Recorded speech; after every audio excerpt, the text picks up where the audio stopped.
로테크와 사법개혁, 정보기술, 이트, 발전에 따라 디지털화된 기술 융합이 급격하게 전개된다. 보수적인 법률 분야에서도 법률과 혁신 기술의 융합은 피할 수 없게 되었다.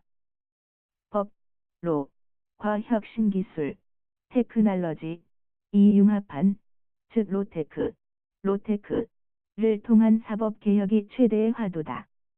먼저 사법 분쟁 해결 절차는 온라인화 및 궁극적으로는 온라인 법정의 제도화로 나아가야 한다. 실거래 자체가 주로 온라인에 기반을 두고 있어서 분쟁 해결 절차 역시 온라인화될 수밖에 없다. 물론 법원 등에서 부분적인 온라인 절차는 이미 채택됐으나 활용은 서류의 접수 등에 한정됐다. 최근 싱가포르 일부 하급심 등에서 온라인 법정 절차를 시도하고 있다. 그러나 여전히 조정 수준에 불과하다. 따라서 이트 강국인 우리나라에서 좀 더 선도적으로 온라인 법정 등으로 나아가야 한다. 이를 위해 먼저 온라인 법정 설치의 법적 근거가 필요하다.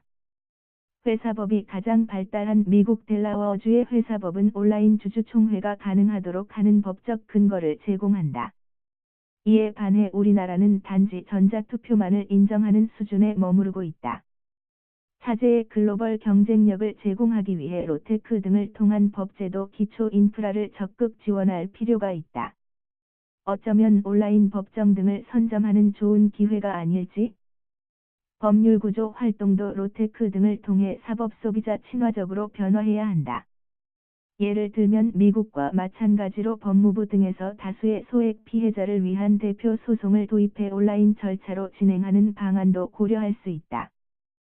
그리고 대표 소송의 승소금도 전체 피해자가 온라인상에서 간단한 피해 입증 서류만 제출하면 구제되도록 할 필요가 있다. 정부 차원에서 이런 공익 법률구조 사업의 추진이 어려우면 변협이 역할을 담당해야 한다. 일본은 정부 예산을 변협에서 관리하면서 각종 법률구조 사업을 진행하는 것으로 알려져 있다. 이 과정에서 로테크를 도입해 좀 더 사법 소비자 친화적으로 다가갈 필요가 있다. 수사 과정에서도 사법 소비자의 편익이 좀 더 도모돼야 한다.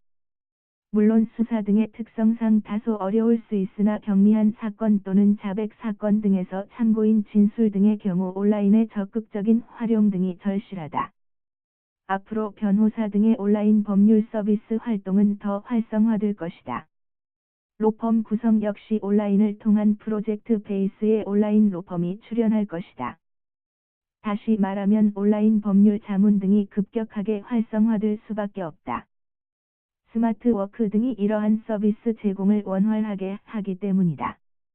예를 들어 내부적인 인트라넷 시스템만 갖추면 전 세계 어느 곳이나 어느 시간대에서도 서비스가 가능하다.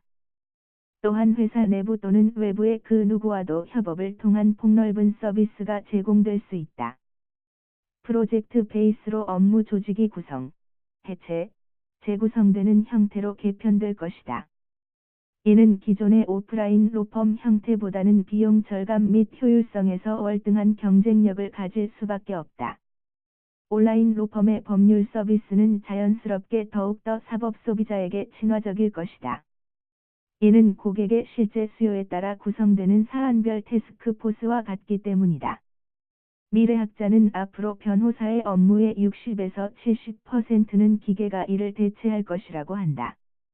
이러한 흐름에 맞추어 온라인 로펌 및 프로젝트 베이스의 태스크포스 형태로 좀 더 유연하고 효율적으로 고객의 수요를 충족시키는 조직으로 발전해 나갈 것이다. 법률 교육 역시 더 이상 전통적인 학교 틀에서만 이루어지지는 않는다. 이미 전 세계적으로 폭넓은 공개 온라인 강의가 일반화됐기 때문이다. 즉 법학 교육도 온라인 강의 등으로 일반에 공개되고 이에 대한 접근성은 더욱 확대될 것이다. 이에 따라 법률가 배출 시스템 역시 많은 변화가 예상된다. 그만큼 다양화되고 전문화될 것이다. 보수적인 법률 분야도 이제 로테크 등을 통해 사법 소비자에게 비친화적인 기득권 등이 허물어지고 있다. 혁명과도 같은 변혁 시기를 맞아 우리 모두 위기로 인식하기보다는 위험하나 값진 기회로 재해석해야 한다. 사법지원 인프라스트럭처인 로테크가 사법개혁의 촉매제 이상 의미가 되기를 기대해본다.